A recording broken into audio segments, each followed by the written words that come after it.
Hi students, அனைவருக்கும் வணக்கம்.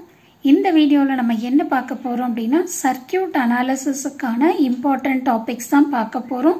இது ECE ஸ்டூடண்ட்ஸ்க்கான சிலபஸ் 21 ரெகுலேஷன். So EEE ஸ்டூடண்ட்டுக்கும் ECE ஸ்டூடண்ட்டுக்கும் இந்த சப்ஜெக்ட்ல என்ன டிஃபரன்ஸ் அப்படினா 70% ஆஃப் போர்ஷன் உங்களுக்கு சேமா தான் இருக்கும். ரிமைனிங் இருக்கிற போர்ஷன்ஸ் தான் உங்களுக்கு வந்து வித்தியாசமா இருக்கும். மத்தபடி ஆல்மோஸ்ட் சேமா தான் இருக்கும். வாங்க பார்க்கலாம். Unit 1 ன்னு எடுத்துக்கிட்டீங்க அப்படினா basic components of electric circuit.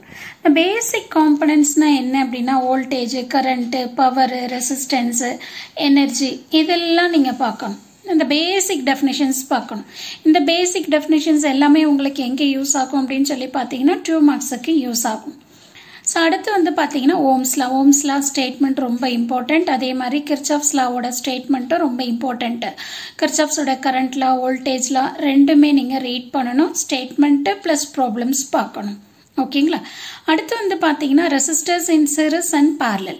So resistors series connect பண்ணா என்ன equivalent value, அதே மாதிரி parallel connect பண்ணா என்ன equivalent value, இதை பேஸ் பண்ணி problems எப்படி பண்ணனும் அப்படிங்கறத நீங்க பார்க்கணும். அடுத்து வந்து பாத்தீங்க அப்படினா இந்த வோல்டேஜ் டிவிஷன் கரண்ட் டிவிஷன் டெக்னிக்ங்கிறது ரொம்ப சின்ன டாபிக் தான். இது எதுக்குள்ளேயே வந்துரும் அப்படினா ரெசிஸ்டர்ஸ் இன் சீரிஸ் parallel காம்பினேஷனுக்குள்ளேயே இந்த டாபிக் வந்து கவர் ஆயிரும். சோ ஆனா இது வந்து பாத்தீங்கன்னா உங்களுக்கு 2 மார்க்ஸ்லயும் கேட்க பாசிபிலிட்டி உண்டு. ஓகேங்களா? இதுல இம்பார்ட்டன்ட் அப்படினு சொல்லி பாத்தீங்க அப்படினா ரொம்ப இம்பார்ட்டன்ட்டான விஷயம் வந்து மெஷ்ஷும் நோடலும். So மெஷின் நோடல் வந்து DC சர்க்யூட்ஸ் மட்டும் நீங்க பாருங்க. AC சர்க்யூட்ஸ் இங்க வந்து உங்களுக்கு மென்ஷன் பண்ணல. ஒன்லி DC மட்டும் தான் நீங்க பார்க்கணும். ஓகேங்களா? சோ இந்த டாபிக் எல்லாம் கவர் பண்ணிக்கோங்க. கவர் பண்ணீங்கன்னா ஃபர்ஸ்ட் யூனிட் கம்ப்ளீட் ஆயிரும். சோ செகண்ட் யூனிட் பாத்தீங்க அப்படினா லைக் EEE ஸ்டூடண்ட்ஸ்க்கு மாதிரியே தான் இங்கேயும் நீங்க என்ன பண்ணணும் அப்படினா superposition theorem, Thevenin's theorem, Norton's theorem, maximum power transfer theorem படிக்கணும் DCல. இதை தாண்டி உங்களுக்கு என்ன அடிஷனலா கொடுத்திருக்காங்க அப்படின்னா டிபெண்டன்ட் சோர்ஸ். சோ அந்த சோர்ஸ் வந்து வோல்டேஜ் சோர்ஸாவும் இருக்கலாம் இல்ல கரண்ட் சோர்ஸாவும் இருக்கலாம். சோ எந்த மாதிரி சோர்ஸா இருந்தாலும் டிபெண்டன்ட் சோர்ஸ் கொடுத்திருந்தாங்க அப்படின்னா இந்த தியரமை எப்படி பண்ணணும் அப்படிங்கறத பார்க்கணும். DC சர்க்யூட்ஸ்ல டிபெண்டன்ட் சோர்ஸ் இருக்கு அப்படின்னா எப்படி ப்ராப்ளம் பண்ணணும்ங்கறதையும் நீங்க இதுல பார்த்துக்கணும். அடுத்து டெல்டா டு ஸ்டார் கன்வர்ஷன், இதோட டெரிவேஷன், இதை பேஸ் பண்ணி ப்ராப்ளம்ஸ் பார்க்கணும். இதுதான் உங்களோட செகண்ட் யூனிட். ஓகேங்களா? அடுத்து வந்து பாத்தீங்க அப்படின்னா third unit. So third unit ஃபுல்லா வந்து உங்களுக்கு AC சர்க்யூட்ஸ் தான். இப்போ AC சர்க்யூட்ல மெஷின் நோடலும் AC சப்ளை கொடுத்திருந்தாங்க அப்படின்னா அதுல எப்படி பண்ணணும் அப்படிங்கறத நீங்க பார்க்கணும். அடுத்து வந்து பாத்தீங்க அப்படின்னா AC சர்க்யூட் பவர் அனாலிசிஸ். இந்த பவர் அனாலிசிஸ்ல வந்து ஏதோ ஒரு சர்க்யூட்டை கொடுத்து instantaneous, average, apparent, power factor எப்படி ஃபைண்ட் அவுட் பண்ணணும் அப்படிங்கறத கேட்பாங்க. இல்ல ஏதோ ஒரு டேட்டா கொடுத்துட்டு இதோட வேல்யூஸ் எப்படி ஃபைண்ட் அவுட் பண்ணணும் அப்படிங்கறதும் கேட்பாங்க.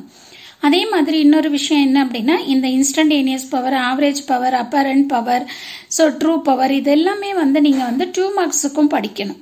பவர் ஃபேக்டர் ரொம்ப இம்பார்ட்டன்டான டெஃபினிஷன். சரிங்களா? பவர் ஃபேக்டர்னா என்ன அப்படிங்கறத நீங்க பார்க்கணும். சோ அடுத்து இதை தாண்டி நீங்க என்ன பார்க்கணும் அப்படின்னா phasor relationship for R, L and C, resistor, inductor and capacitor. So இதுல வந்து பாத்தீங்கன்னா purely resistance, purely inductance, purely capacitance இருக்கும். அதே மாதிரி வந்து பாத்தீங்கன்னா RL circuit, RC circuit, RLC சர்க்யூட்னும் இருக்கும். ஓகேங்க? இல்ல எல்லா இடத்துலயும் வந்து பாத்தீங்க அப்படின்னா இம்பிடன்ஸ்னா என்ன, அட்மிட்டன்ஸ்னா என்ன, அதுக்கு என்ன ஃபார்முலா, அதுக்கு என்ன ரிலேஷன் அப்படிங்கறத நீங்க பாத்துக்கணும். ஓகேங்களா? சோ இதை பேஸ் பண்ணி உங்களுக்கு வந்து ப்ராப்ளம்ஸ் வரலாம். இது third unit. So fourth unit வந்து பாத்தீங்க அப்படின்னா உங்களுக்கு டிரான்சியன்ட்டும் ரெசனன்ஸ் தான். சோ ஆல்ரெடி வந்து பாத்தீங்கன்னா நான் EEE ஸ்டூடெண்ட்ஸ்க்கு இதுதான் சொல்லியிருக்கேன். Transient response of RL, RC, RLC சர்க்யூட்டும் நீங்க பார்க்கணும். அடுத்து வந்து பாத்தீங்கன்னா என்ன இன்புட்டுக்கு அப்படின்னு சொல்லி பாத்தீங்கன்னா ஸ்டெப் இன்புட். சோ இந்த ஸ்டெப் இன்புட்டுக்கு இந்த 3 டெரிவேஷனும் பாருங்க. சோர்ஸ் ஃப்ரீயும் பார்க்கணும், ட்ரிவனும் பார்க்கணும். சோ அது ரெண்டு காம்பினேஷனும் நீங்க பார்க்கணும். அதே மாதிரி சீரிஸ் அண்ட் parallel ரெசனன்ஸ். ரெசனன்ஸ்ல சீரிஸ் ரெசனன்ஸோட டெரிவேஷன் எப்படி பண்ணணும், அதுக்கு என்ன ஃபார்முலா. அதே மாதிரி parallel ரெசனன்ஸ் அதுக்கு ஃபார்முலா. அதுல வந்து உங்களுக்கு வந்து பாத்தீங்கன்னா பேண்ட்வித், குவாலிட்டி ஃபேக்டர் அந்த மாதிரி நிறைய பாராமீட்டர் உங்களுக்கு கொடுத்திருப்பாங்க. கட் ஆஃப் ஃப்ரீக்வன்சி அதெல்லாம் இருக்கும், அதுக்கு டெரிவேஷன் இருக்கும், அதுக்கு ஃபார்முலாஸ் இருக்கும். ஸோ அதெல்லாம் கோ த்ரூ பண்ணிக்கோங்க. இது எல்லாமே 2 மார்க்ஸ்க்கும் யூஸ் ஆகும். அதே மாதிரி ப்ராப்ளம் பண்றப்போ உங்களுக்கு யூஸ் ஆகும் ஃபோர்த் யூனிட்ல. ஓகேங்களா. அடுத்து வந்து பார்த்தீங்க அப்படின்னா நமக்கு 5th unit. So 5th unit வந்து உங்களுக்கு என்ன கொடுத்துருக்காங்கன்னா கப்பிள்டு சர்க்கியூட்ஸும் நெட்வொர்க் டோபாலஜியும் இருக்கு. ஸோ கப்பிள்டு சர்க்கியூட்ல நீங்க மெயினாக என்ன பார்க்கணும் அப்படின்னா magnetically coupled circuit, self inductance, mutual inductance, dot ரூலை யூஸ் பண்ணி ப்ராப்ளம் கொடுத்தா எப்படி பண்ணணும் அப்படிங்கிறத நீங்க பார்க்கணும். ஸோ கப்பிள்டு சர்க்கியூட்ஸில் நீங்கள் வந்து ரொம்ப கான்சென்ட்ரேட் பண்ணுங்கள். ஸோ அந்த டாபிக் நீங்கள் நல்லா படிச்சிங்க அப்படின்னா 5th யூனிட்ல நீங்கள் ஒரு பிக் கொஷினை அட்டென்ட் பண்ணிடலாம். இதை தாண்டி வந்து ஐடியல் டிரான்ஸ்ஃபார்மர்னா என்ன அதை பார்த்துக்கோங்க. அடுத்து introduction to network topology. Network டோபாலஜியில் நிறைய டெஃபினேஷன்ஸ் இருக்கும்.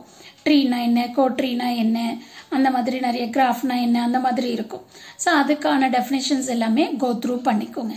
ஸோ இதெல்லாம் கோ த்ரூ பண்ணிட்டு ப்ராப்ளம்ஸை நல்லா சால்வ் பண்ணி ப்ராக்டிஸ் பண்ணிங்க அப்படின்னா கண்டிப்பாக இந்த சப்ஜெக்ட் உங்களுக்கு ஈஸியாக இருக்கும். All the best for your exams.